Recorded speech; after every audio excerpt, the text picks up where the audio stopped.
Hello viewers, welcome to the another video of Himachal mania. Himachal GK की इस series में आज हम ज्योग्राफी का टॉपिक करने वाले हैं। वो रहेगा हमारा डिजास्टर वल्नरेबिलिटी इन हिमाचल। तो स्टार्ट करते हैं हम आज के अपने टॉपिक और समझते हैं डिजास्टर को। तो डिजास्टर को हम एक इवेंट बोलते हैं या सीरीज ऑफ इवेंट हम बोल सकते हैं, जिसकी वजह से हमें कैजुअलिटीज बहुत ज़्यादा देखने को मिलती हैं और जो कि डैमेज करता है हमारी प्रॉपर्टी को, इंफ्रास्ट्रक्चर को, एनवायरनमेंट को, और जिसकी वजह से एसेंशियल सर्विसेज और जो हमारा मीन्स ऑफ लाइवलीहुड होता है वो उस स्केल तक जो है इफेक्ट होता है कि उसको रिहेबिलिटाइज या उसको दोबारा से जो है वो कोप अप करना हमारी एक नॉर्मल पर्सन की कैपेसिटी के बाहर चला जाता है। तो इसे हम क्या बोलते हैं? डिजास्टर।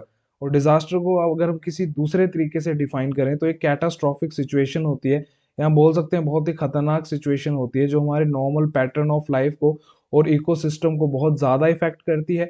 और इसको जो है रिकोप करने के लिए हमें एक्स्ट्रा ऑर्डिनरी इमरजेंसी फैसिलिटीज़ की ज़रूरत पड़ती है ताकि हम प्रिजर्व कर सके अपनी लाइफ को और एनवायरनमेंट को। अगर और नेक्स्ट अगर मैं बात करूं तो भारत सरकार ने 33 टाइप्स ऑफ डिजास्टर को जो है आइडेंटिफाई किया है, और उसमें से वल्नरेबल माना है हिमाचल को 25 टाइप्स ऑफ डिजास्टर के लिए आउट ऑफ 33।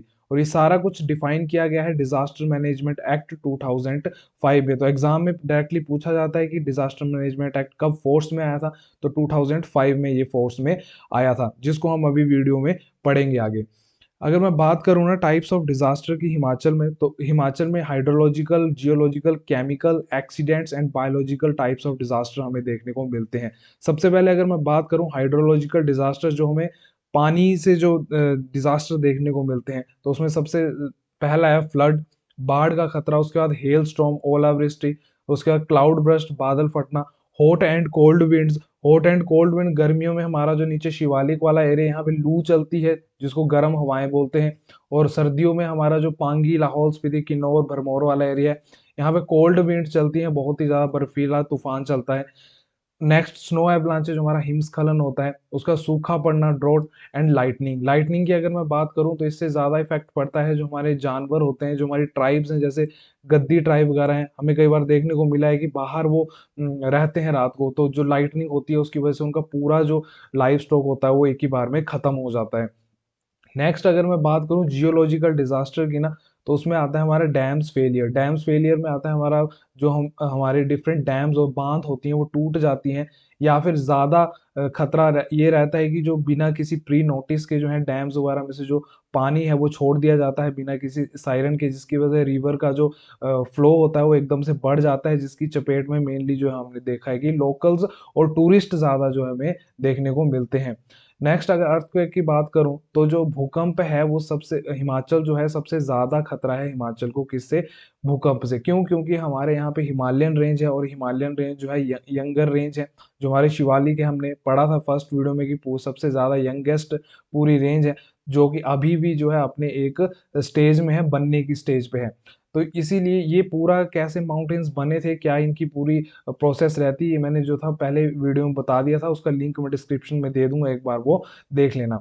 नेक्स्ट लैंडस्लाइड्स की अगर मैं बात करूँ तो ये हमें बरसात के मौसम में देखने को मिलती है। इस साल भी हमने देखा कि किन्नौर में बहुत ज़्यादा लैंडस्लाइड जो थी वो हमें देखने को मिली थी। और हर साल जो है हमें देखने को मिलती है लैंडस्लाइड।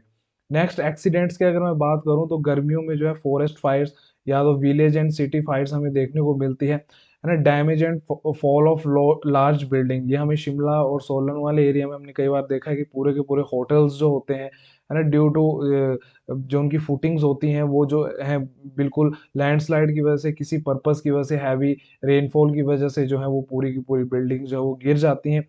उसके बाद बॉम्ब ब्लास्ट। रोड एक्सीडेंट्स जो हमें पूरे साल देखने को मिलते हैं, क्योंकि हमारी जो हिमाचल की टेरेन है वो उस हिसाब की नहीं है, काफ़ी ज़्यादा टफ टेरेन है, माउंटेनियस एरिया है, जो कर्व वगैरह नेगोशिएट करना बहुत ज़्यादा मुश्किल रहता है।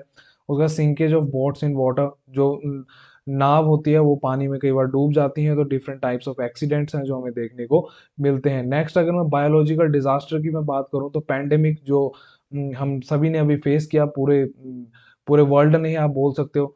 Next paste attack. Paste attack ये होता है मेनली जो बोलते हैं हम टिड्डियों का अटैक। लास्ट ईयर भी न्यूज़ में था, पाकिस्तान की साइड से जो बहुत सारी टिड्डियां थी जिन्होंने राजस्थान में जो काफ़ी ज़्यादा क्रॉप्स का नुकसान किया था, और ये हमें हिमाचल में भी देखने को मिलती है। उसका एनिमल एनिमल पैंडेमिक, जो हमारे जानवरों की जो महामारी चलती है वो, एंड टॉक्सिक फूड, ये हमारे बायोलॉजिकल डिजास्टर्स के टाइप हैं। ये है हिमाचल प्रदेश की रिस्क प्रोफाइल। तो ये आपको एक बार पूरी रटनी नहीं है, बस आपको ध्यान में रखना है कि कौन कौन सा डिस्ट्रिक्ट जो है कौन से डिजास्टर के लिए कितना प्रोन टू है। एक जैसे मैं आपको बता देता हूँ, इसमें लिखा हुआ है कांगड़ा, तो कांगड़ा जो है अर्थक्वेक के लिए वेरी हाई वल्नरेबल है। वैसे लैंडस्लाइड की वल्नरेबिलिटी लो है, फ्लड्स के लिए मीडियम, एवलांच के लिए भी मीडियम, फॉरेस्ट फायर जो है काफी ज्यादा हाई रिस्क है कांगड़ा में, ड्रॉट का भी काफी ज्यादा हाई रिस्क है, और क्लाउड बर्स्ट जो है मीडियम है। वैसे आप सारे डिस्ट्रिक्ट को एक बार पढ़ लेना। नेक्स्ट अगर हम बात करें मेजर डिजास्टर जो हिमाचल में आए हैं, तो मैंने आपको पहले ही बता दिया कि हिमाचल सबसे ज्यादा वल्नरेबल है अर्थक्वेक के लिए। उसके बाद जो है landslide, then cloud burst, avalanche and forest fire are the main types of disasters in Himachal. अब अगर मैं अर्थक्वेक की बात करूँ ना, तो सबसे खतरनाक जो भूकंप था वो हिमाचल में आया था 4 अप्रैल 1905 में। ये जो कांगड़ा में आया था, इसकी जो डेट है काफी बार एग्जाम में पूछी गई है, तो ये आपको पूरी डेट लर्न होनी चाहिए। कि पूछते हैं कि जो कांगड़ा में जो था वो जानलेवा भूकंप जो था कब आया था, तो 4 अप्रैल 1905, जिसकी जो मैग्नीट्यूड था रिक्टर स्केल पे कितना था, 8 था। उसके बाद जो हमें कुल्लू में जो भूकंप आया 1906 में, उसके बाद चंबा में 1951, लाहौल स्पीति में 1995 एंड किन्नौर में 1975। ये सारी डेट्स जो है ये आप एक बार जो पढ़ लेना और ध्यान में रख लेना, बट जो कांगड़ा वाली है ये आपको बाय हार्ट लर्न होनी चाहिए। नेक्स्ट अगर मैं बात करूं कि क्यों इतने ज़्यादा वल्नरेबल है हिमाचल हमारा अर्थक्वेक के लिए, तो क्या था कि ये हमारी इंडियन प्लेट है, जो कि अभी मूवमेंट किया था जिसने 33 सी को कवर करके और जा टकराई थी ये यूरेशियन प्लेट से, जिसकी वजह से हमारे पूरे हिमालयंस जो थे वो फॉर्म हुए थे। जो पूरी ये लैंड थी इसका अपवर्ड मूवमेंट हो गया था, जो कि अभी भी हो रहा है, जिसकी वजह से जब भी ये मूवमेंट, जब भी जो प्लेट्स हैं आपस में मूवमेंट करती हैं, तो हमें हिमाचल में अर्थक्वेक देखने को मिलते हैं। अगेन मैं लिंक जो है नीचे डिस्क्रिप्शन में दे दूंगा, जिसमें मैंने सारा कुछ बताया हुआ था कि कैसे हमारे पहाड़ जो बने हैं, तो उसको एक बार आप देख लीजिएगा। तो कुछ फैक्ट्स अब अर्थक्वेक के बारे में जो एग्जाम में पूछे गए हैं, अलाइड में जो है काफी ज्यादा क्वेश्चंस पूछे जाते हैं डिजास्टर में से, और बाकी जो जितने भी एग्जाम है, तो सबसे पहले अर्थक्वेक कहाँ से ओरिजिनेट होता है ये क्वेश्चन पूछा जाता है, तो उसका आंसर होता है फोकस, या जिसको हम बोलते हैं हाइपो सेंटर। इसमें जो कई बच्चे जो है एपी सेंटर भी इसमें ऑप्शन में होता है, तो वो टिक करके आ जाते हैं, जो कि गलत होता है।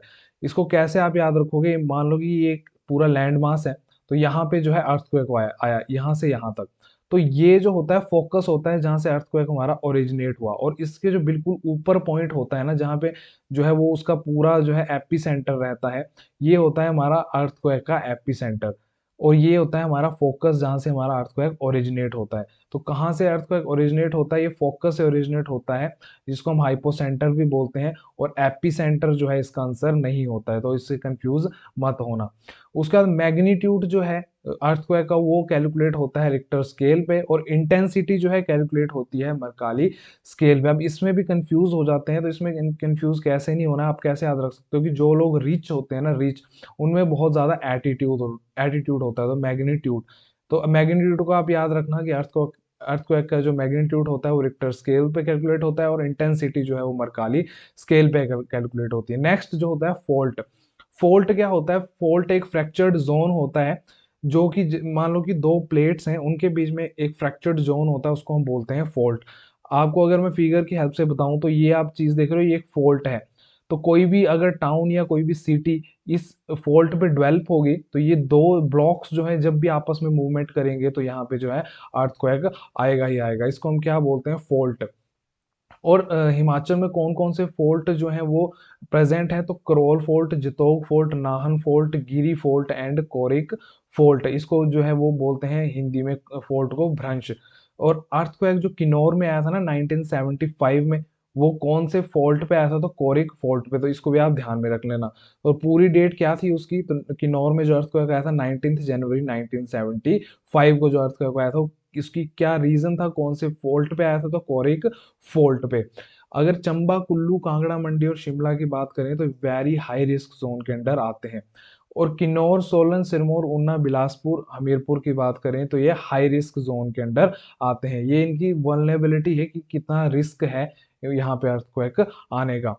नेक्स्ट अगर मैं बात करूं क्लाउड ब्रस्ट, तो बादल फटना। तो बादल फटना क्या होता है कि जब एक पर्टिकुलर प्लेस में बहुत ही कम टाइम पे बहुत ही ज्यादा जो है वो बारिश हो जाए, तो उसको हम क्या बोलते हैं, क्लाउड ब्रस्ट होना। तो ये क्या होता है, लोकल होता है नेचर में, और क्या होता है, बहुत ही ज्यादा ब्रीफ ड्यूरेशन का होता है। मतलब कुछ ही घंटे में, आप मान लो कि 1 घंटे में जो है बहुत ही ज्यादा बारिश हो जाती है, एवरेज से बहुत ज्यादा, जिसकी वजह से हमें क्लाउड ब्रस्ट देखने को मिलता है। अगर हिमाचल में बात करें तो जो जून टू अक्टूबर के मंथ है ना, यहाँ पे काफी ज्यादा वल्नरेबिलिटी रहती है बादल फटने की।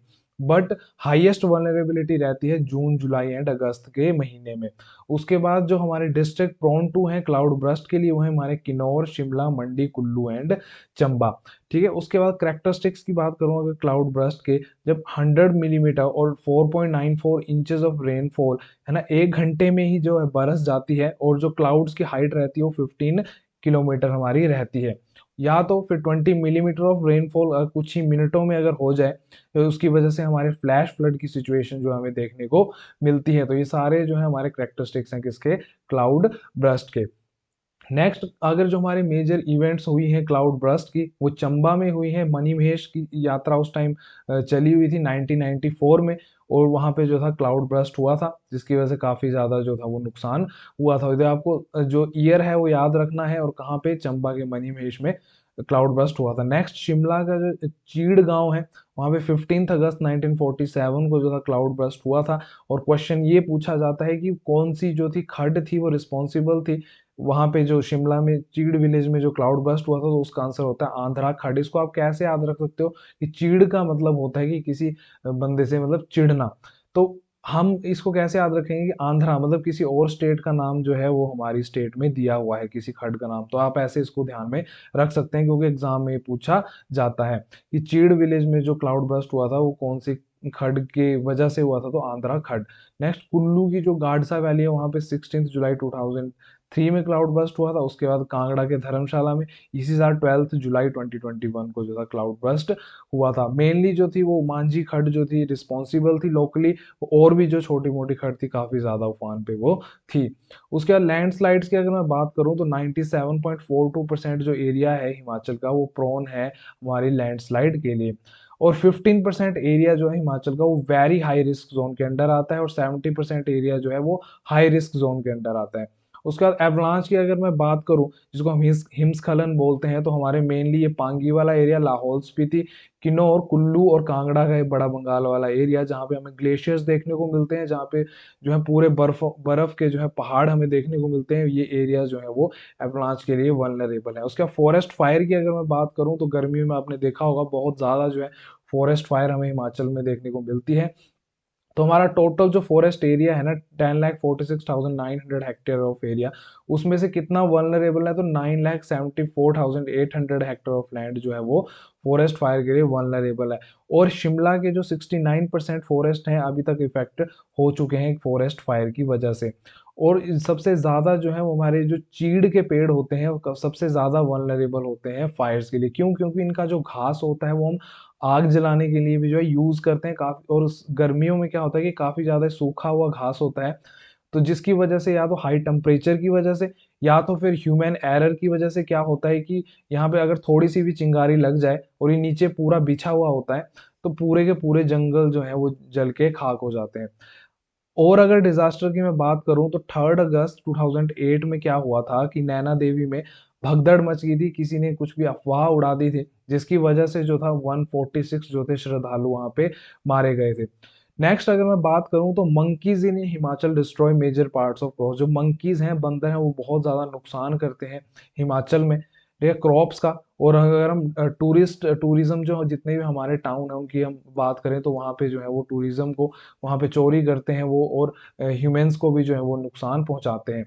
तो अब जो है मंकीज को जो था वर्मिन घोषित कर दिया गया था भारत सरकार द्वारा। अब ये वर्मिन क्या होता है, अब जो हमारा वाइल्ड लाइफ प्रोटेक्शन एक्ट है, एक बार आप देख लीजिए, जो हमारा वाइल्ड लाइफ प्रोटेक्शन एक्ट है 1972 में जो फोर्स में आया था, तो ये भी आप ध्यान में रख लेना, एग्जाम में पूछा गया है वाइल्ड लाइफ प्रोटेक्शन एक्ट 1972। तो इसके अंडर वैसे तो किसी जानवर को हम नहीं मार सकते हैं, वो एक पनिशेबल ऑफेंस होता है, बट अगर कोई जो जानवर है बहुत ज्यादा नुकसान करने लग जाए तो उसको जो है भारत सरकार वर्मिन डिक्लेयर कर देती है एक पर्टिकुलर टाइम पीरियड के लिए, जो कि रहता है हमारा 1 साल, 1 साल तक का। तो 1 साल तक उन जानवरों को हम मार सकते हैं। तो जो मंकीज हैं हिमाचल में वर्मिन डिक्लेयर्ड थे लास्ट साल में। तो क्या था, कौन सी सेक्शन के अंडर थे वाइल्ड लाइफ प्रोटेक्शन एक्ट की, तो सेक्शन 62 ये आपको ध्यान में रखनी है। उसके बाद अगर हम बात करें डिजास्टर मैनेजमेंट एक्ट 2005 की, तो ये जो था वो इंडियन गवर्नमेंट द्वारा बनाया गया ताकि हम जो जितनी भी डिजास्टर होती हैं उससे लड़ सकें। तो इसके अंडर सेक्शन जो डिजास्टर मैनेजमेंट एक्ट का सेक्शन 14 है, उसके under state disaster management committee जो है वो बनाई गई थी। तो 1 जून 2007 को ये कमेटी बनाई गई, जिसको हेड कौन करता है, हमारे स्टेट के जो भी चीफ मिनिस्टर होता है वो एक्स ऑफिशो मतलब ऑटोमेटिकली इस पोस्ट पे आ जाते हैं। उसके बाद जो हमारे सीएम होते हैं वो जो हेड करते हैं इसको स्टेट डिजास्टर मैनेजमेंट कमेटी को। तो उसका सीईओ कौन होता है, जो हमारे पूरे हिमाचल का चीफ सेक्रेटरी होता है वो सीईओ होता है हमारी स्टेट डिजास्टर मैनेजमेंट कमेटी का। इसके अलावा जो हमारा फाइनेंस, स्टेट फाइनेंस मिनिस्टर होते हैं, जो पुलिस डिपार्टमेंट है, हेल्थ एंड पीडब्ल्यूडी डिपार्टमेंट जो है, ये मेंबर्स होते हैं किसके, स्टेट डिजास्टर मैनेजमेंट कमेटी के, जिसको बनाया गया है under section 14 of DMA act 2005। उसके बाद भी सेक्शन 25 जो है डिजास्टर मैनेजमेंट एक्ट 2005 का, उसके अंडर एक प्रोविजन है कि डिस्ट्रिक्ट डिजास्टर मैनेजमेंट कमेटी भी जो है वो होनी चाहिए, जिसको हेड कौन करता है, उस पर्टिकुलर जो डिस्ट्रिक्ट है उसका डिस्ट्रिक्ट कलेक्टर मतलब डीसी जो है उसको हेड करता है। तो ये जो सेक्शंस हैं आपको ध्यान में रखनी है। उसके बाद जो है भारत सरकार ने एक बटालियन एनडीआरएफ की हिमाचल के लिए जो है प्रोवाइड करवाई हुई है। अब एनडीआरएफ क्या होता है, नेशनल डिजास्टर रिस्पांस फोर्स। जो ये नेशनल डिजास्टर रिस्पांस फोर्स होती है, इसमें पर्सनल्स होते हैं जो ट्रेंड होते हैं रेस्क्यू करने के लिए किसी भी डिजास्टर के लिए लोगों को। तो ये सब चीजें आपको जो है ध्यान में रखनी है। अब प्रीवियस ईयर क्वेश्चंस की अगर मैं बात करूं तो हाईएस्ट थ्रेट किससे है हिमाचल को, तो मैंने आपको बता दिया अर्थक्वेक से है। और इन विच ईयर अर्थक्वेक अगर्स इन कांगड़ा, तो 1905 में जो है हिमाचल कांगड़ा में जो अर्थक्वेक आया था। Next, when was the devastating earthquake इन कांगड़ा, तो 4 अप्रैल 1905 जो आपको ये डेट ध्यान में रखनी है। तो ये था हमारा पूरा डिजास्टर का टॉपिक। तो होप करता हूँ आपको वीडियो हेल्पफुल लगी होगी। तो टॉपिक को रिवाइज कीजिए, मिलते हैं आपसे नई वीडियो में नए टॉपिक के साथ। तब तक के लिए take care and bye bye.